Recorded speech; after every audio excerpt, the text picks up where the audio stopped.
There is a particular kind of silence that precedes the resumption of military violence, a silence that is not really silence at all, but rather the accumulated weight of failed diplomacy, exhausted patience, and the slow, grinding recognition by all parties that the framework constructed to prevent further bloodshed has been progressively hollowed out until nothing of real substance remains. We are living through precisely that silence today, on this 17th day of May 2026, and if you have been paying careful attention to the full constellation of events that have unfolded in the past 72 hours, you will understand that the ceasefire between the United States and Iran, fragile from its first day, violated repeatedly by both sides, and consistently misrepresented in its actual condition by the political leadership responsible for it, is no longer a functioning diplomatic instrument. It is a label. And behind that label, the preparations for what may be the most severe escalation of this entire 79-day conflict are now, according to reporting by the New York Times published just 2 days ago, actively underway. Let us begin with what the New York Times reported on the 15th of May, because it is a piece of reporting whose significance has been somewhat obscured by the subsequent drama of the drone attack on the Baraka nuclear plant and Trump's latest rhetorical escalation.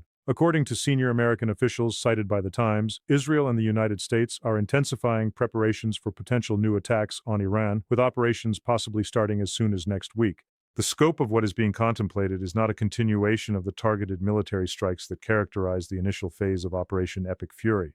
It includes the possible deployment of American Special Operations Forces to retrieve nuclear materials from Iranian facilities, a mission that officials described as extraordinarily risky, requiring extensive support, and carrying a significant probability of direct combat engagement with Iranian forces. It includes potential strikes on Karg Island, Iran's primary oil export hub, whose destruction would sever what remains of Iran's external revenue stream at a moment when Tehran is already, by Trump's own public characterization, losing $500 million per day. And it includes an intensified campaign of aerial bombardment against Iranian military and infrastructure targets that would substantially exceed the scale of what has occurred so far. This is not contingency planning in the abstract sense of military institutions maintaining options. This is active, accelerating preparation for a resumption of major hostilities, and it is occurring at precisely the moment when the Baraka nuclear plant has just been struck by a drone, and Iran is publicly announcing that it will charge tolls on Hormuz shipping and deny passage to American-associated vessels. To understand why this moment is so extraordinarily dangerous, more dangerous, in my assessment, than any previous point in this 79-day conflict, we need to step back from the immediate drama of individual events and examine the structural logic of the situation as a whole. The ceasefire of April 8th was, from the moment of its announcement, a fundamentally unstable arrangement. Its instability derived not from bad faith on the part of its Pakistani mediators, who performed their role with considerable skill and genuine commitment, but from the fact that it was constructed around a set of incompatible assumptions about what a ceasefire actually meant. The United States understood the ceasefire as requiring Iran to reopen the Strait of Hormuz to all commercial shipping, including ships associated with American or American-aligned interests, as an immediate, unconditional, and non-negotiable first step. Iran understood the ceasefire as requiring the United States to lift its naval blockade of Iranian ports as a parallel, simultaneous, and equally non-negotiable first step. Neither side was willing to move first. Neither side was willing to accept the other's precondition. And so the ceasefire has existed for 6 weeks, as a label applied to a situation in which both sides are still effectively blockading each other, in which Iranian drones and missiles have continued to strike Gulf Arab infrastructure, and in which American naval forces have continued to intercept and divert Iranian-bound shipping.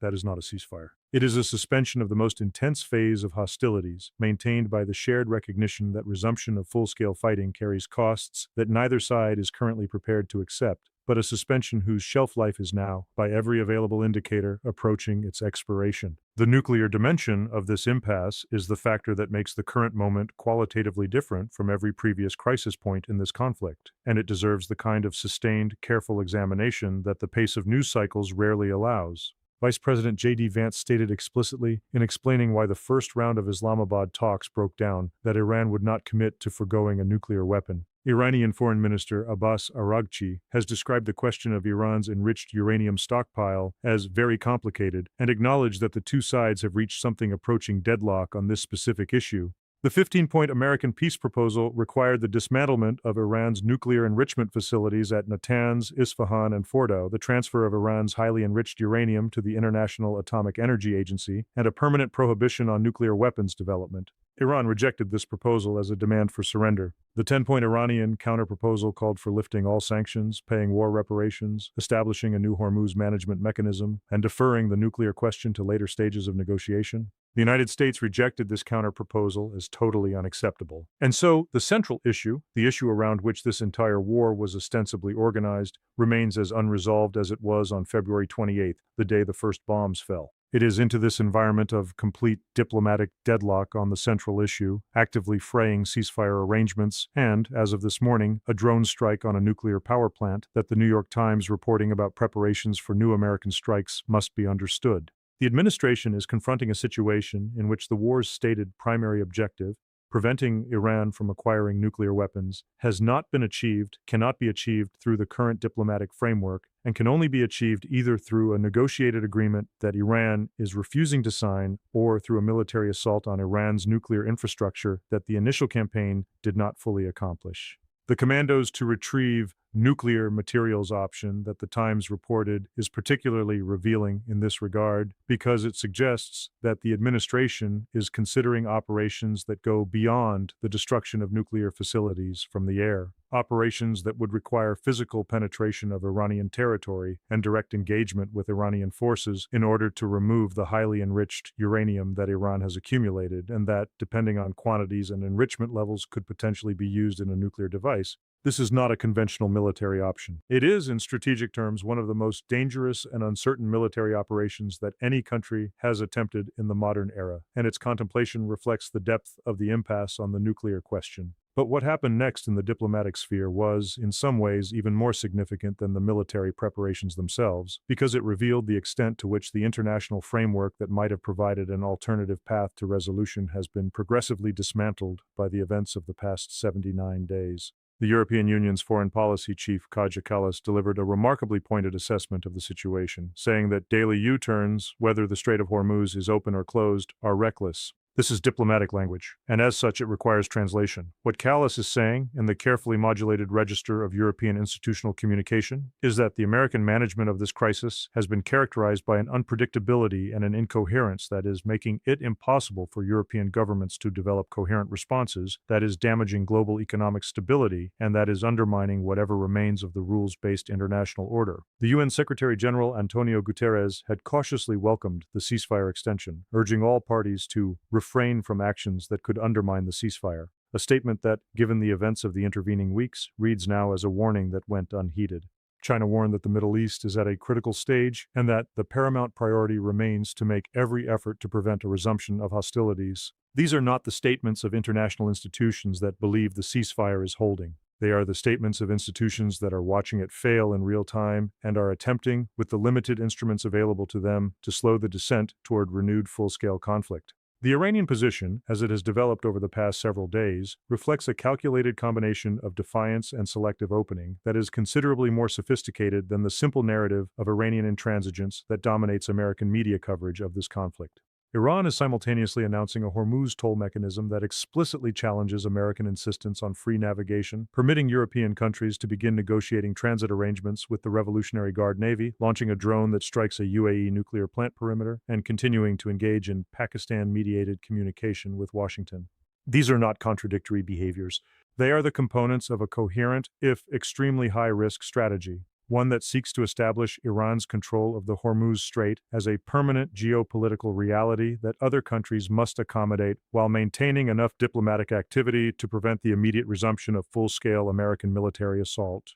Iran's parliamentary speaker Ghalibaf captured the essential logic of this strategy when he declared on this same day that the world stands at the cusp of a new order and that the future belongs to the global South. This is not the language of a country that is seeking to return to the pre-February 28th status quo. It is the language of a country that believes the war has permanently altered the strategic landscape in ways that favor its long-term position, regardless of the damage it has absorbed in the short term. However, this is where the situation becomes genuinely alarming in ways that neither side's public communications have fully acknowledged, because the gap between Iran's strategic self-assessment and America's strategic self-assessment has now become so wide that the conditions for a catastrophic miscalculation are more fully assembled than at any previous point in this conflict. The Trump administration believes, or at least publicly insists, that Iran is collapsing financially, losing $500 million per day, unable to pay its military and police,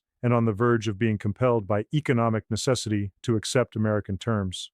The Iranian leadership believes, or at least publicly insists, that it has survived the worst that American and Israeli military power could throw at it, that the international community is progressively accommodating its control of the Strait of Hormuz, and that time and the emerging multipolar world order are on its side. Both of these assessments cannot simultaneously be correct.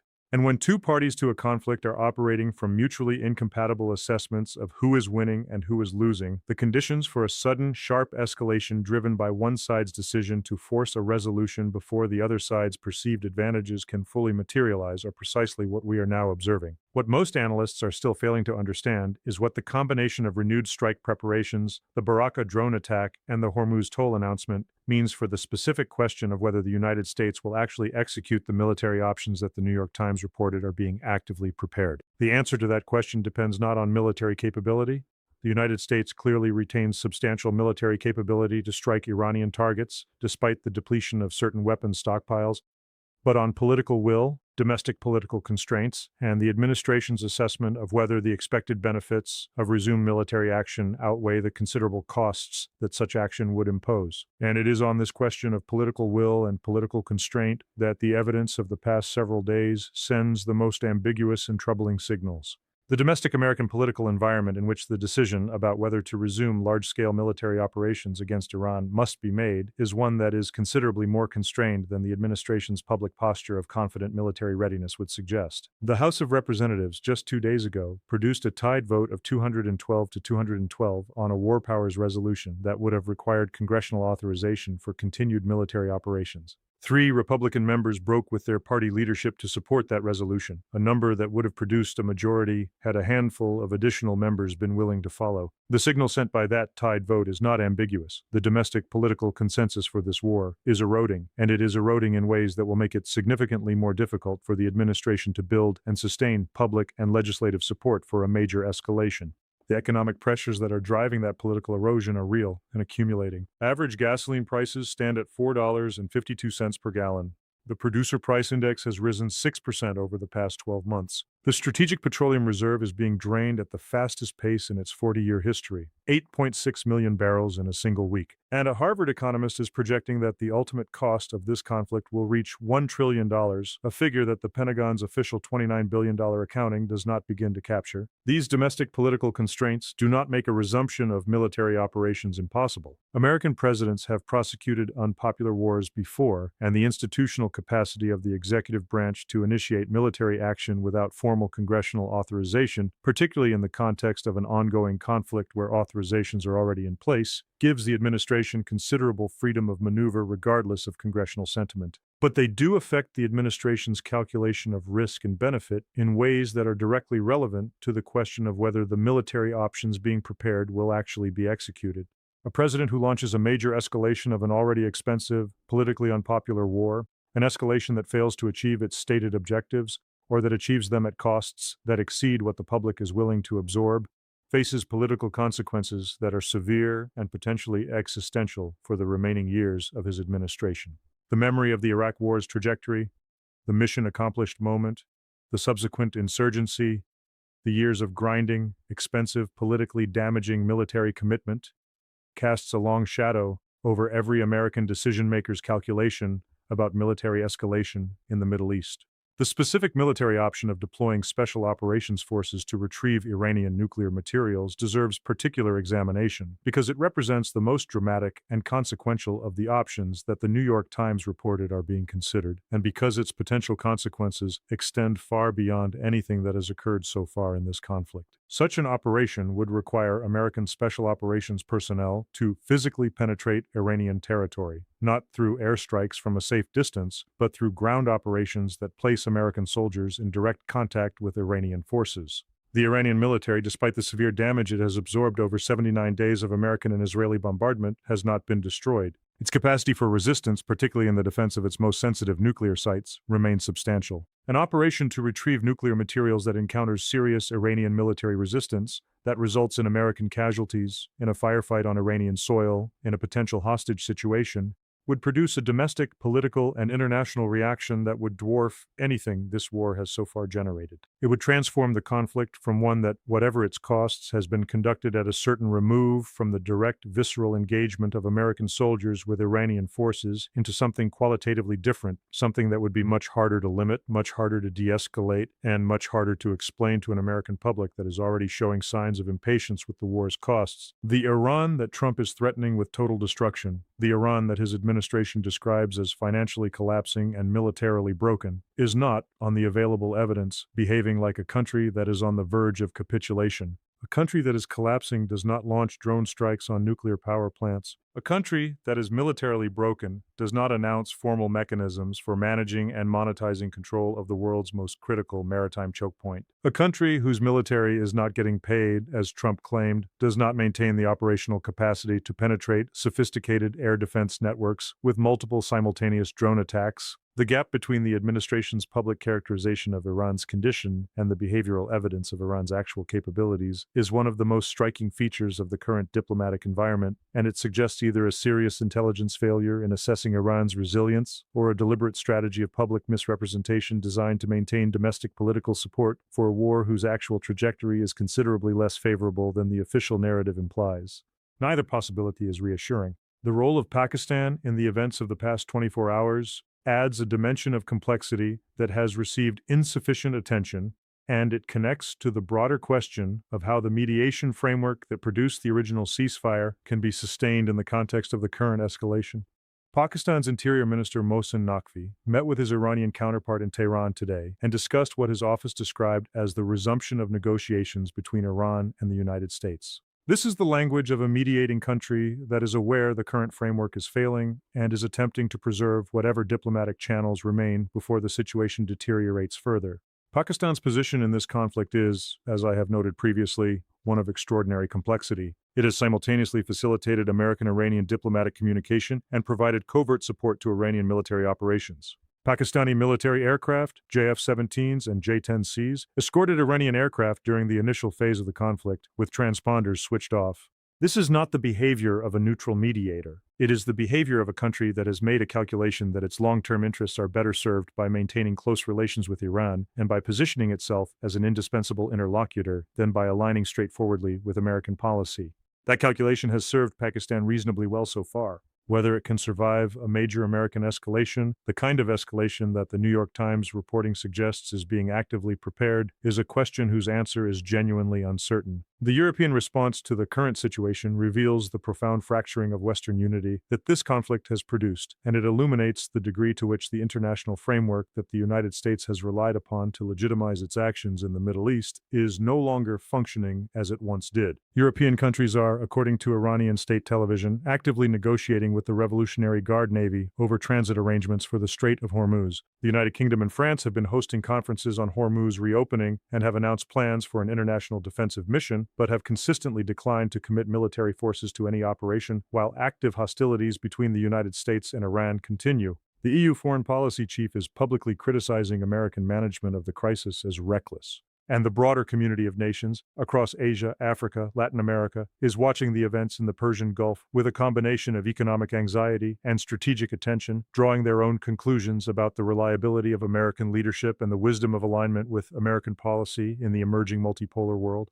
And if you think the full implications of the current moment are already visible in the events of today, there is one dimension that points toward consequences whose scale would dwarf everything that has occurred so far. Iran has explicitly threatened to completely close the Strait of Hormuz and to strike vital infrastructure across the region, including energy facilities and desalination plants that are critical for drinking water in countries like Saudi Arabia, the UAE, Kuwait, and Qatar. The United Nations Development Program has estimated that the current conflict may cause $299 billion in economic losses to the Asia-Pacific region, with 8.8 million people at risk of being pushed into poverty. These figures are based on the current level of Hormuz disruption, not on a scenario in which Iran makes good on its threat to close the strait completely and strike regional water and energy infrastructure.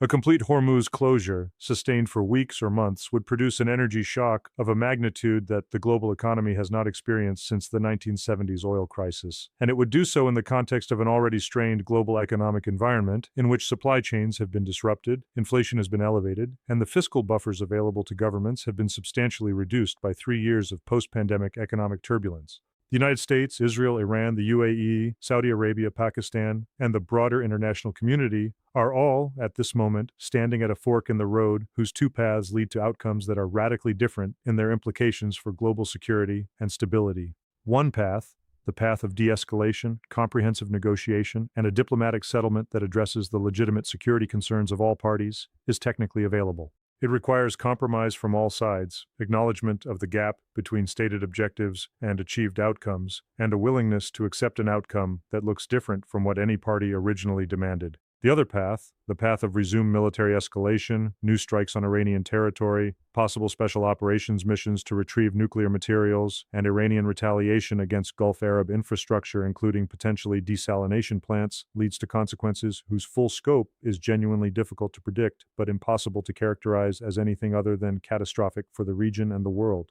The decision about which path to take is being made in the next few days by a small number of people in Washington, Tel Aviv, and Tehran who are operating under immense pressure, with imperfect information, and with track records on this specific conflict that do not inspire confidence in the quality of their judgment. That is the situation as it actually exists, stripped of the official reassurances and the rhetorical posturing and the diplomatic formulas that obscure it. And it is a situation that deserves to be described with the clarity and the honesty that its stakes demand. The Strait of Hormuz will eventually reopen. The nuclear question will eventually be resolved, one way or another.